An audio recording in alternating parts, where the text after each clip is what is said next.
Assalamualaikum warahmatullahi wabarakatuh.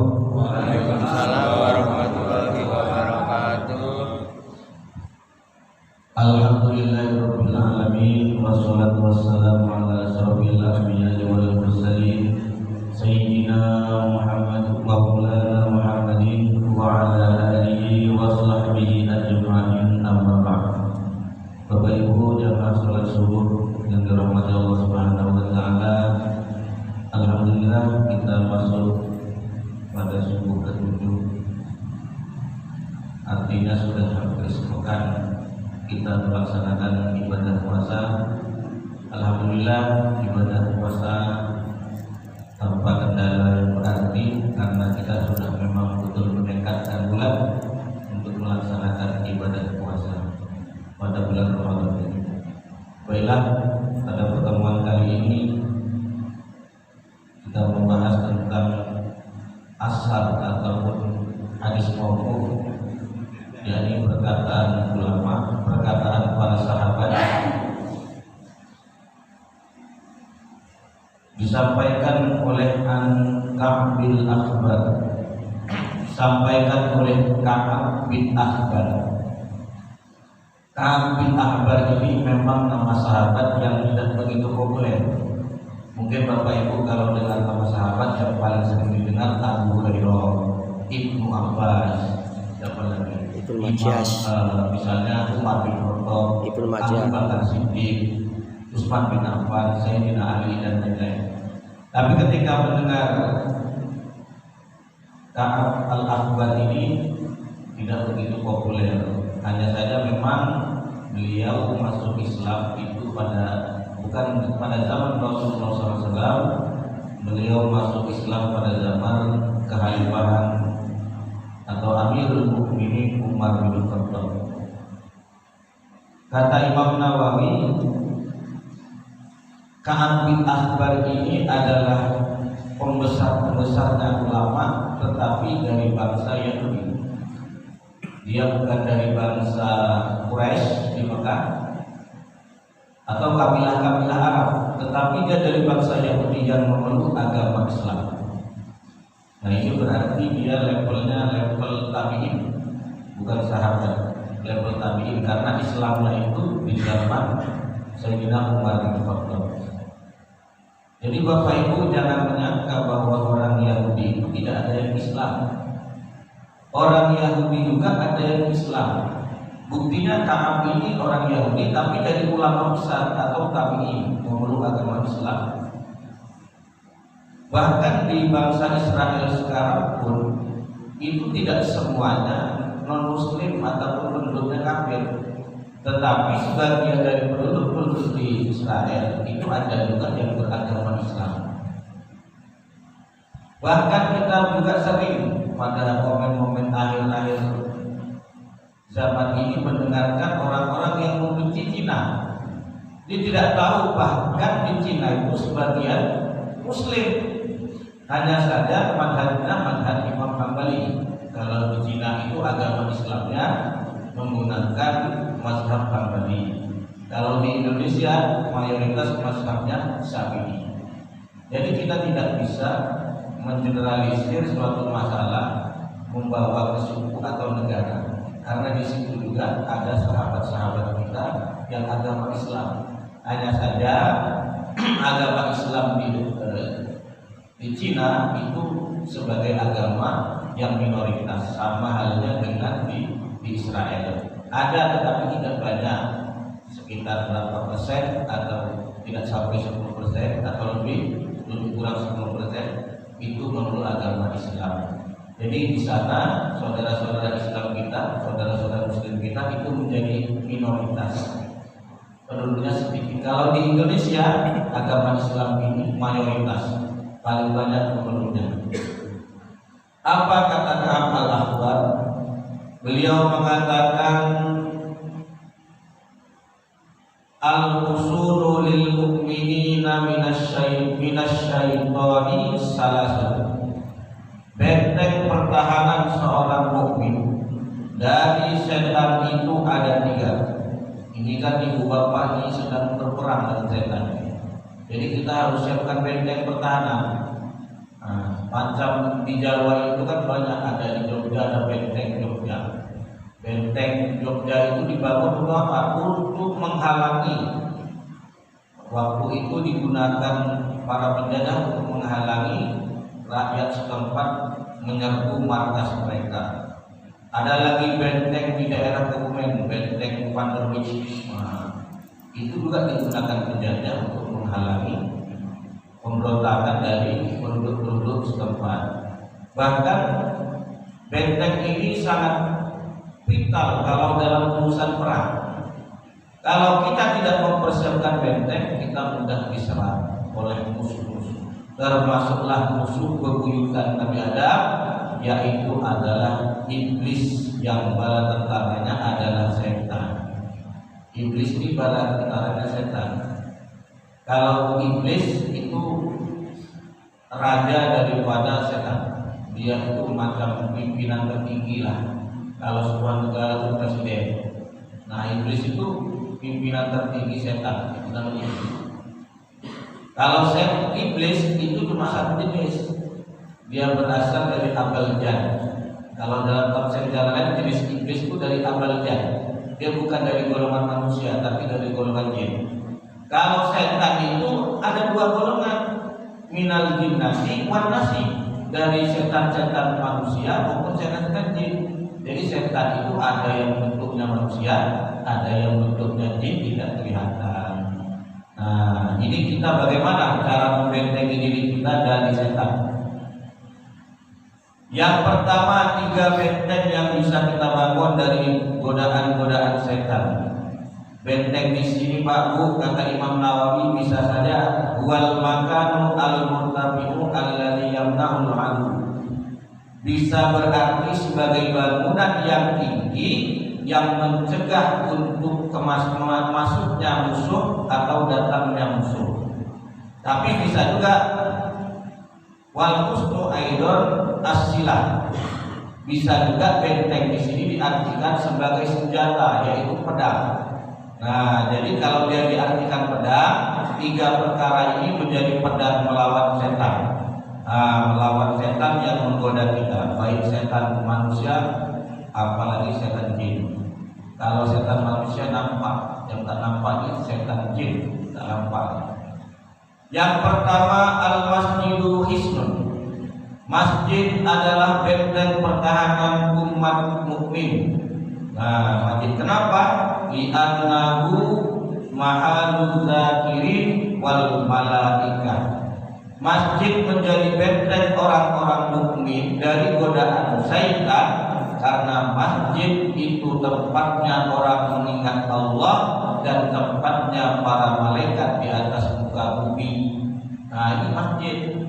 Oleh karena itu Pak Bu, kalau kita nak ke masjid itu harus kuat tekadnya. Kalau tak kuat, dia ke masjid juga.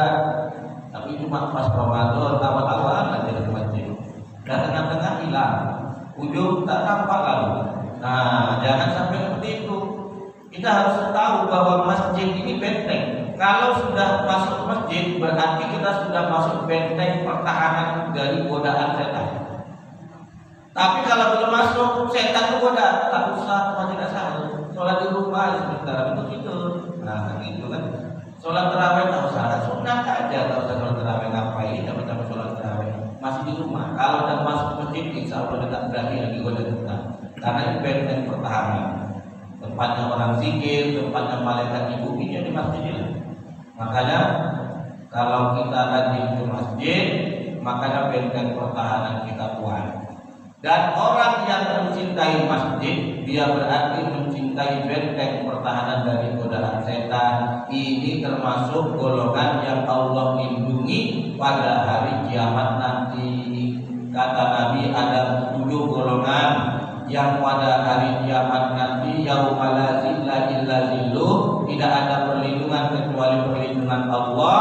Tapi ada golongan yang mendapat perlindungan Allah. Siapa dia? Salah satunya adalah rajulun qalbuhu mu'allaqun fil masajid, yaitu orang yang hatinya itu selalu terpaut dengan masjid. Maksudnya terpaut macam-macam, dia selalu ingat sholat dan nunggu waktu sholat azan dari masjid.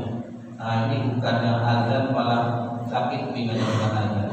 Misalkan orang malah cepat betul azan dulu, malam dulu atau mimpi azan lagi. Azan malah marah azan. Nah ini harus berbahaya. Orang kalau hatinya terpaut dengan masjid, dia tunggu azan kapanlah azan. Biasa dengar suara Pak Rohani, kita dengan dengar dulu. Rupanya Pak Rohani misalnya tak datang, nah bisa gitu. Jadi kangen dia dengan suara azan. Tunggu dengan suara Pak Rohani. Apal bersama suara Pak Rohani. Karena apa? Sering dengar azan, senang dia dengar azan, tunggu azan tunggu. Ini tak kadang-kadang azan tak dengar. Apa tak dengar azan? Macamnya lewat rumah suara azan. Rumah dia. Padahal dia tidur, padahal dia tak dengar. Nah kalau orang yang sensitif, suara azan pasti dengar. Apalagi sekarang mic-nya banyak, dapat corongnya. Kalau tak dengar juga suara azan, alasannya tak tahu lagi lah. Mungkin mic tak di rumah dia jadi tidak dengar. Sekarang suara azan tak kuat. Kemarin sebelum perumahan Bandar Asri itu speakernya ada di sini juga kuat suaranya. Kalau sampai bilang ke pengurusnya, speaker sangat kuat kali. Kalau sholat kami sholat sana dengar agak terlalu mengganggu, agak dikurang sedikit. Sekarang ada dikurang karena terlalu kuat suaranya. Berlawan, yang sini bismillah, yang sana masih takbir, ketemu jadi tak konsentrasi. Nah itu yang pertama, bahwa orang yang terpaut hatinya dengan masjid, dia akan mendapatkan perlindungan dari Allah di yaumil qiyamah. Yang kedua, apa bentengnya lagi yang bisa kita bangun? Wazikrullahi hisnun. Yang kedua, mengingat Allah itu adalah benteng seorang mukmin dari setan. Mengingat Allah di sini adalah bisa diartikan sebagai berzikir, artinya melafazkan kalimat-kalimat zikir, di antaranya kalimat yang sangat ampuh untuk menyerang setan. Itu kata Imam Nawawi, yaitu la siyama la haula wala quwwata illa billah. Maka lapaskanlah kalimat la haula wala quwwata illa billah. Ini kalau kita melafazkan kalimat ini, setan lari terpirit-pirit. Untung ada tak nampak, kalau nampak tahu kita jadi lagi setan. Misalkan ibu kan, lagi digoda sama setan, ayo lagu belanja ke mall, minta suami, nanti ibu belanja ke PCC, Ramayana, beli baju rencananya kedua, sampai sana jadi 4 barunya. Ibu-ibu kan banyak pengen, kalau pengen cantik lagi, cuma harus ditahan-tahan, godaan setan. Memang setan itu menggoda, apalagi masuk ke pasar, masuk ke swalayan, masuk ke mall, banyak pilihan, makin banyak pula setan digoda. Kalau merasa digoda setan, baca la haula wala quwwata illa billah. Tak percaya, lari ke bibir setan. Nah, kalau setannya tak lari juga, berarti mungkin kita jadi kawan setan. Tapi kalau kita bukan kawan setan, kita benar lagi deh. Saya pernah juga mengalami malas itu nak sholat. Ingat pula zikir baca la haula wala quwwata illa billah, langsung bangun berangkat ke sholat. Wah, itu berarti setan nanti berpikir dia tidak nampak, tapi kalau nampak mungkin kita senang gitu lagi kan. Takut sama kita.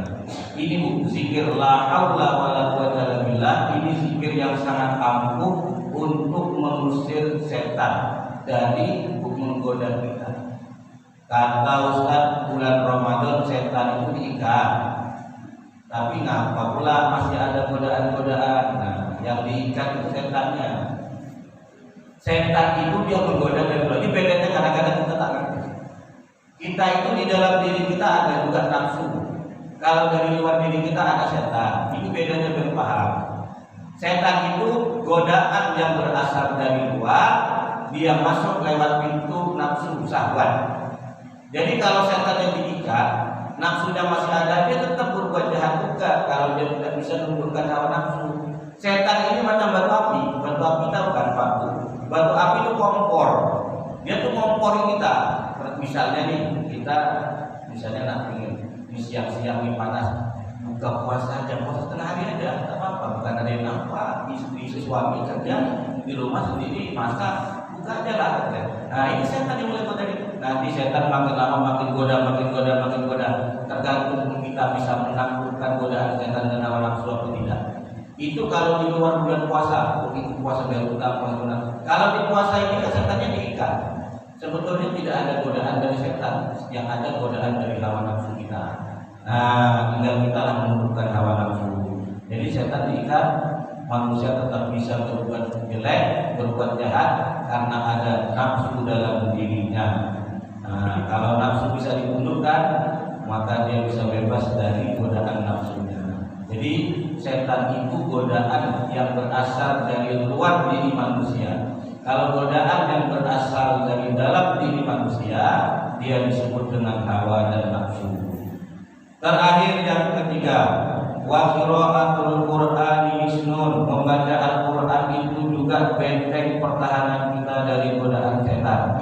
Dia kalau nak bangun benteng pertahanan tinggi-tinggi, rajin-rajin baca Al-Qur'an, terutama surat ayat kursi. Nah, di sini bilang la siyama ayat kursi. Apalagi ayat kursi itu sangat ampuh untuk mengusir godaan-godaan setan yang mengganggu kita.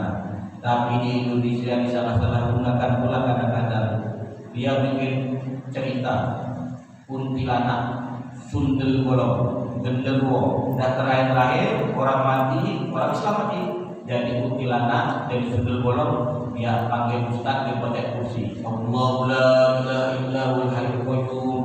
Sampai sekarang orang percaya ada kuntilanak sundel bolong. Padahal tak ada.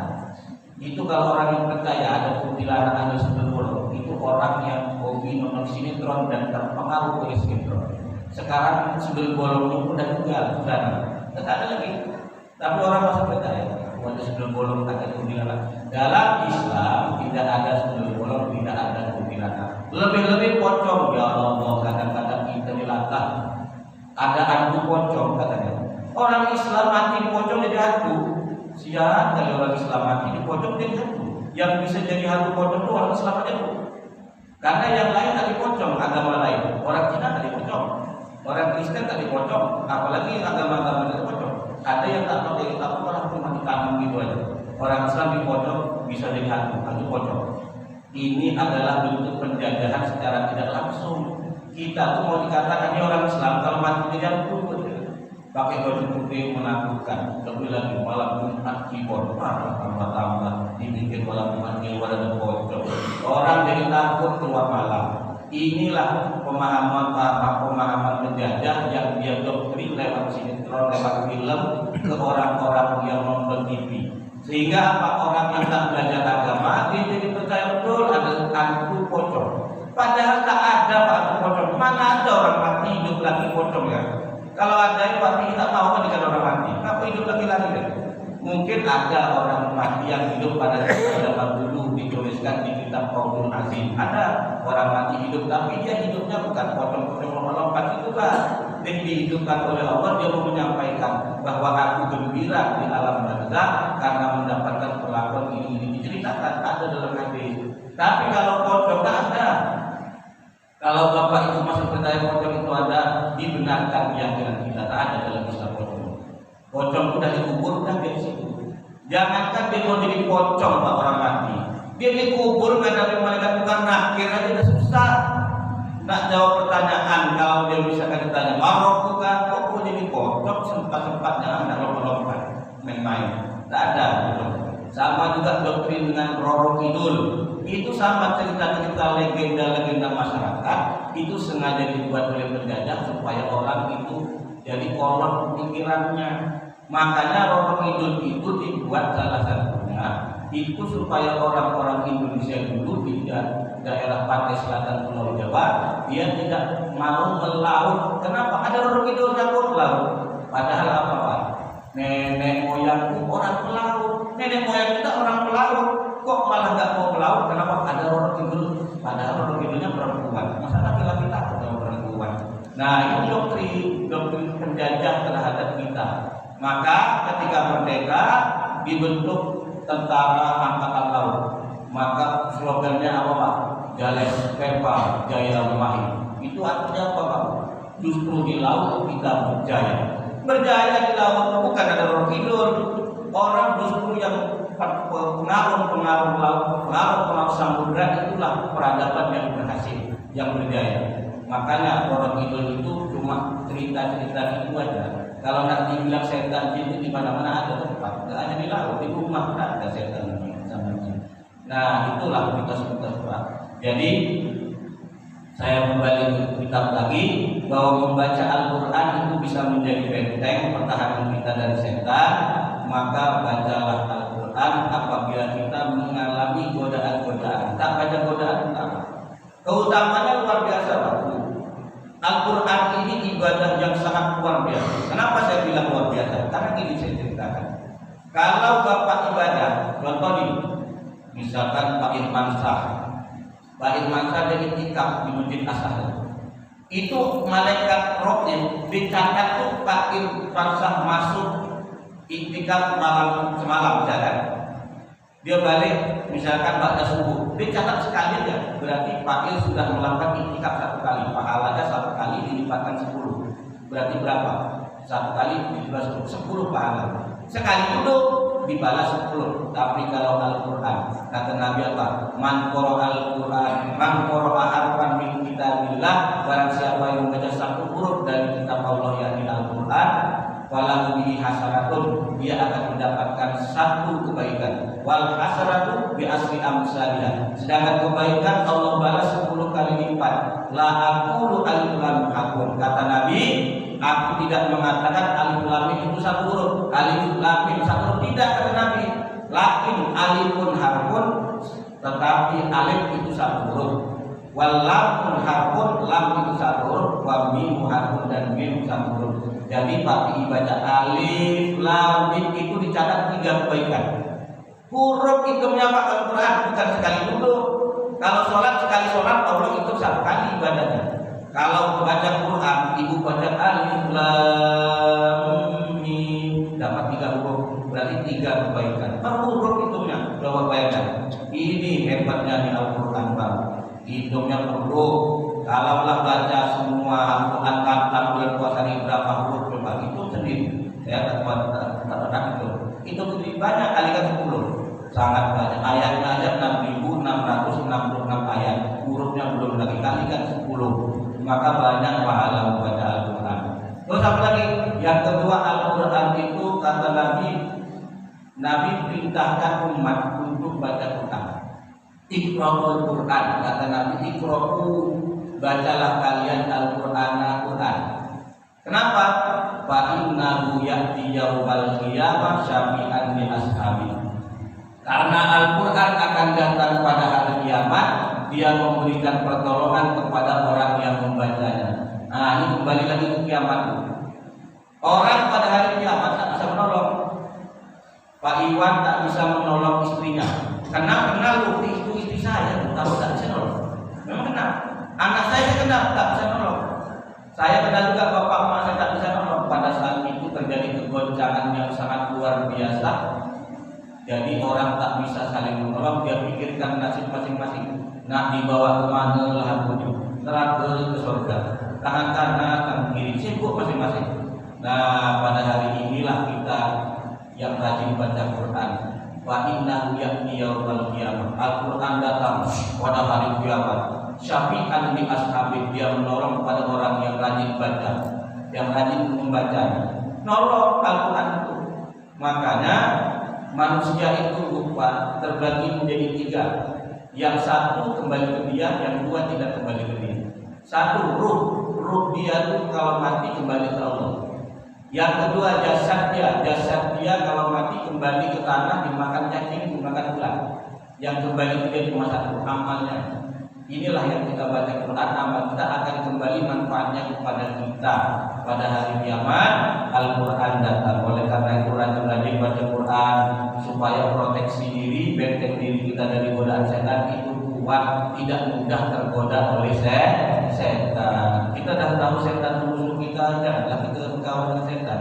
Kita lawan setan itu, kita jauhkan diri kita dari godaan setan, bangun benteng. Saya ulangi lagi, satu masjid sebagai benteng, yang kedua zikir sebagai benteng, yang ketiga membaca Al-Quran sebagai benteng diri kita dari godaan setan. Mudah-mudahan Allah jauhkan kita dari godaan setan dan kawan-kawannya, dan kita bisa ibadah pada bulan Ramadan, terlebih pada bulan luar Ramadan, dengan khusyuk, dengan membentukkan diri kita ini sebagai orang yang taat kepada Allah Subhanahu wa taala. Amin ya rabbal alamin. Demikian yang bisa kami sampaikan. Wassalamualaikum.